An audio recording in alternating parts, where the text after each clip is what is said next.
Igenekerezo ya 12 mu nyoni mwaka wa 2019.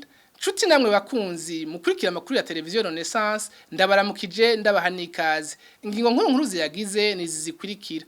Urongoye quartier mubone ari kumwe n'abandi banyagihugu babiri mu barongoye batawe mu mvuto kuri uwa mbere bagezwa kuba barabujije imodoka ziza gusuka iyarara mu kibanza cagenewe gutabwa imicafu caho ku Buterere. Ukutihanganana mu vya politike birabanira kwibonekeza mu Burundi. Kuri uyu wa mbere mu buraro bw'igihugu c'u Burundi muri komine Nyamurenza umunywanyi w'umugambwe CNL yarasandavye bivuye ku mahiri n'imipanga yakubiswe n'imbonera kure ku munsi w'Imana uheze. Urunani rw'abashingwa manza baharanira ko sentare mpuzamakungu mpanavyaha yokora ku mabi yakozwe mu Burundi gwifatanije n'urunani rw'abamenyesha makuru biyemeje gukora muri iyo ntumbero nyene batanguje isekeza ryo guhimiriza abakorewe mabi hamwe n'imiryango yabo kugira bijukire kubishira habona. Ido nido ni mukanya. Ndasubiye kubaha ikaze muri ano makuru. Tuyahere kubijanye n'umwuga wo kumenyesha makuru. Bamenyesha makuru bane b'ikinyamakuru iwacu n'umushoferi wabo bararungikijwe giturumbuka n'abacamanza ba sentare isuramwe imanza ya Ntahangwa. Abo bacamanza bakaba bari bagiye gusasira ibubanza. Umuyobozi w'ikinyamakuru iwacu Antoine Kaburahe yamenyesheje abicishije ku rubuga rw'iwe rwa Twitter ko barengukijwe atamunganizi wabo bari kumwe. Niko guca banka kwishura ku bibazo by'abacamanza batari kumwe n'abashingwa manza babo. Tubibutse ko kuri itarike ya 12 munyonyo igize umunsi wa 22 bari mu mvuto. Kamikazi Christine, Ndirubusa Agnes, Mpozenzi Terrace, Harerimana Egide na Masabarakiza Adolphe bafashwe itariki 22 gitugutu bariko baja imusigati habera ingwano hagati y'umugwi witwaje ibigwanisho n'abajejwe umutekano. Indwi imwe iheze sentare isuramwe imanza yabareze guhungabanya umutekano mu gihugu bakaba bagifungiwe n'ubu mwibohero rikuru rya Bubanza. Abantu batatu harimwo urongoye quartier mubone baratawe muri yompi kuri uwa mbere n'ubujejwe umutekano muri meri ya Bujumbura. Bagirizwa kuba barabujije imiduga iza gusuka iyarara mu kibanza caho kumubone muri zone ya Buterere. Urongoye gisagara ca Bujumbura Fredy Mbonimpa yagizwe n'abanyagihugu bo ngaho kumubone ko ari we ari nyuma y'iryo fungwa. Inkuru tubaza mugenzi wacu Denis Ndayikengurukiye. Mu Buterere uwibwe niwe yiruka kubera ikibanza cagenewe gusuka mwiyarara ngaho ku Buterere caruzuye imicafu isukwa mwibarabara be n'imbere y'amazu y'abantu. Abanyagihugu bo muri quartier ya Mubone muri iyo zone kuri uwa mbere bari hagaze ko barabuza imodoka ziza kubasuka k'imicafu kubera iyo micafu ibarabara ryaho ku Buterere ntirigihita. Iyarara ryarazibiye n'ivuriro ryo ngaho ku Buterere aho imodoka zahora zisuka iyarara ubu hari umusozi w'imicafu utuma iyarara rizanywe rica risanzara. Abanyamubone bari basabye amashira hamwe kuri imicafu mu gisagara ca Bujumbura kubanza gusanza iryo yarara imbere yuko basubira kuzana irindi. Niko kuzinduka bazibira kuri uwa mbere. Urongoye igisagara ca Bujumbura Fredy Mbonimpa asanzwe afise ishira hamwe rikuri imicafu mu gisagara ntiyihanganiye aba banyamubone bubahutse gukura ururimi mu kanwa.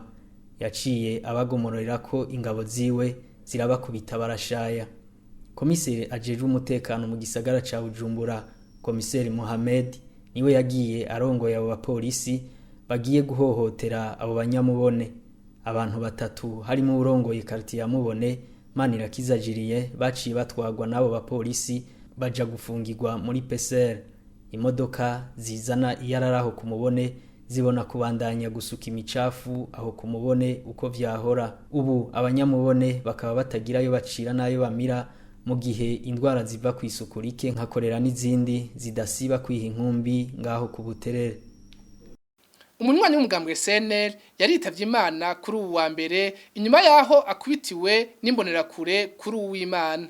Ivyo vyabereye muri komine Nyamurenza mu ntara ya Ngozi aho ugwaruka rw'umugambwe uri ku butegetsi gwirara mu banywanyi w'umugambwe CNL bari baramutse baja kugurura ingoro y'umugambwe wabo. Bamwe mu bakoze iryo bara baramaze gufatwa. Ni inkuru tubaza Frank Kaze. Uyitavye Imana yitwa Ntunzwe n'Imana Nestor yariko avurirwa mu bitaro vyaho nyene Inyamurenza hamwe n'abandi banywanyi b'umugambwe CNL bari bakomerekejwe.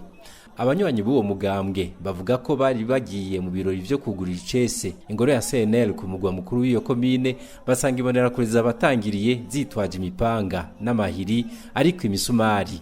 Izo mbonerakure ngo zaciye zibatera, zirabatemagura, zongera zibakubitisha ya mahiri. Izo mbonerakure bivugwa ko ari izo ku mutumba Shoza aho bita mu Karambo. Ngo musitanteri w'Ikiremba yaciye haseruka afata imbonerakure zibiri hamwe n'umukuru w'umutumba Shoza yafashwe ariko yifatanya n'abakoze ico gitero. Ibirori vyo kugurura ya ngoro vyaciye bisiba. Musitanteri wa komine Nyamurenza yari yatanze urusha rw'ivyo birori, yahavuye abankira avuga ko abanywanyi ba CNL baje ari benshi cyane, ariko iyo nsiguro ikabitanyuze abanywanyi ba CNL. Abanyagihugu bo muri komine Nyamurenza baratuma gatoke musitanteri wabo Niyonzima Dieudonné kuba ari we ari nyuma y'ico gitero. Ibiro by'userukira ishira mu gihugu bya mu Burundi byishura avuga ko bakoresha abigeme n'abakenyezi b'abatutsi kazi gusa. Urwandiko rwakoreshejwe ku rubuga ngurukanabumenyi rwa Twitter, ivyo biro bimenyesha ko bishira imbere ubuntu, ko bidatandukanya abantu basanga ijuru rimwe, eka mbere basangiye n'amaraso. Bakongera ko bati mu Burundi ntidutandukanya abo dukorana, haba mu biro canke hanze, eka mbere nabo dufashanya. Iyo ni nyishu batanze kuvya byashikirijwe na Albert Maniratunga arongoye ishirahamwe Otrako, aho yavuze ati ibiro by'ishirahamwe igihugu cyo mu Burundi bihakazi abatutsi kazi gusa. Akaba yemeje ivyo afatiye ku ifoto yerekanye userukira iryo shirahamwe mu Burundi akikijwe n'abigeme n'abakenyezi bakora muri ivyo biro. Albert Maniratunga akaba yanongeye ko yemanga amajambo yose yakoresheje. Hatangujwe isekeza ryo guhimiriza imiryango yabuze ababo n'abakorewe amabi hamwe n'abo bose bafise ivyo babonye mu bwicanyi bwakozwe kuva mu mwaka wa 2015 mu Burundi, kugira ngo bashira imbere ivyo gushira habona ivyo babonye. Iryo sekeza rikaba ririko rikorwa n'amashira hamwe bakorana na sentare mpuzamakungu CPI ariyo CPI hamwe n'urunani rw'amenyesha makuru rukorana na CPI. Iyo sekeza rikaba ryatanguye kuri uwa mbere. Ivyo bivugwa n'umushingwamanza Armel Niyongere, umwe muri abo bashingwamanza baburanira imiryango. Tumukurikire.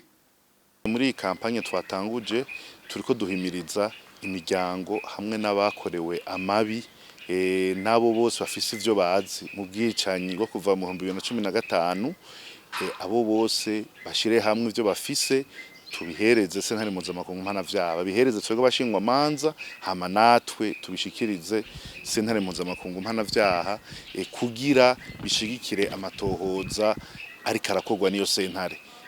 Umushikiriza amanza wa sentare mpuzamakungu arakora amatohoza, abanyagihugu abarundi barabizi. Ubu rero twe nk'abashingwamanza utegeza gukorana niyo miryango, tugakorana n'ivyabona kugira tuyishigikire, tuyihe ivyemezo vyerekeye ingene amabi yakozwe, hama sentare mpuzamakungu mpanavyaha umushikiriza amanza wa sentare mpuzamakungu mpanavyaha nawe aheza bikorereko, hama arabe uruhara rw'umwe muri abo bavugwa muri ubwo bwicanyi no guhohotera kiremwa muntu, hama baheze bakurikira. Kandi turiteze yuko abantu bazokurikirana. Ico dusaba rero nuko dusaba yuko abakorewe amabi iyo miryango yabo nabo bose twita ko bafise ico bazi bakoze mu nzego zitandukanye z'igihugu, yuko botanga ivyo bintu vyose bafise bakabidushikiriza, hama tugaheza tukabishikiriza ibiro vy'umushikiriza amanza wa sentare mpuzamakungu mpanavyaha. Imyaka 2 iraheze abo bashingwamanza bariko barakorana niyo sentare. Armel Niyongere avuga ko amaze gukorwa ikuba kidasanzwe cyo gutanguza amatohoza ku Burundi kugira ngo hamenyekane abakoze ayo mabi. N'ubunyene dukurikire umushingwamanza Armel Niyongere. Ico tumaze gushikako nuko sentare mpuzamakungu mpanavyaha yahaye uruhusha umushikiriza amanza wa CPI kugura amatohoza ku Burundi. Ico rero ni igikorwa gikomeye cyane, ni intambwe ikomeye mu vyerekeye ivy'amategeko, ivyerekeye ingene ikurikiranwa ry'imanza muri sentare mpuzamakungu mpanavyaha biba. Mu gihe babonye neza yuko ivyaha vyakozwe mu Burundi kuva mu 2015 hashobora kuba hariho ivyaha bisanzwe bikurikiranwa niyo sentare, muri ico gihe mushikiriza amanza baramuha uruhusha sentare yamuha uruhusha abacamanza baramuha uruhusha kugira amatohoza kugira barabe uruhara rw'abakoze ivyo vyaha iyo rero intambwe ikomeye ivyo umushikiriza amanza amaze kuronka abo bantu bose bakorewe amabi bariko baremera kugira ico bavuze muri imbere y'umushikiriza amanza imbere yo kwagira amatohoza ni ibintu bishobora gufasha neza ubutungane bwa sentare mpuzamahanga gukurikirana bamwe mu bagize uruhara muri ubu bwicanyi n'ubu basanzwe bari mu nzego za leta. Turangiza no makuru kubijanye n'agateka kazi na muntu. Abakozi bakora mu mabohero bateza gukora bubahiriza agateka kazi na mufungwa. Bivugwa na Bamanzica aserukira urongoye ibiro vya ONU mu karere. Ivyo biro bisanzwe bikora n'ishira hamwe ntabariza muri uwo mugambi. Baratera kamo leta n'izindi nzego zo mu butegetsi kugerageza gushiramo inguvu kugira abafunzwe bafungwe mu buryo bubereye agateka kabo kubahirijwe. Akaba yabishikirije mu gihe bari mu nyigisho z'abakozi bakorera mu mabohero. Tumukurikire. Le personnel de l'administration pénitentiaire a la même responsabilité. Abakozi bakora mu mabohero bategerezwa gukora bubahiriza agateka kazi na muntu nkuko bimeze ku bandi bakozi ba leta bose. Ico mwomenya nuko kubahiriza uburenganzira bw'abafungwa ni kintu nyamukuru mu gihe ushaka ko haba ituze n'amahoro mu bantu. Mu vyerekera agateka kazi na muntu ibitegerezwa gukorwa biri mu bice vyinshi bivanye n'umuntu umwe icajejwe k'abakozi bo mu mabohero. Nk'akarorero bategerezwa kureka guhohotera umufungwa mu kumufata uguteye kubiri n'ibitegekanijwe n'amategeko mpuzamakungu n'uburenganzira bwa kiremwa muntu. Twebwe ico tujejwe no gutera kamo leta n'izindi nzego zo mu butegetsi kugerageza gushiramwe inguvu kugira abafungwa bafungwe mu buryo bubereye agateka kabo kubahirizwe. Ivyo nivyo dukora kandi nivyo tuzobandanya dukora dufatanije n'ishira hamwe ntabariza dusanzwe dukorana naryo risanzwe rikora muri iyo ntumbero kandi rizobandanya rihimiriza leta gukora muri ubwo buryo qui milite dans ce sens et qui va continuer certainement d'accompagner le gouvernement dans ce sens-là. Nino kuri no nkuru duce dusozerera ko amakuru shimire abafashije mu kuyatunganya nshuti bakunzi ba televiziyo Renaissance mwariko muradukurikira ndabikebanuye naho ubutaha.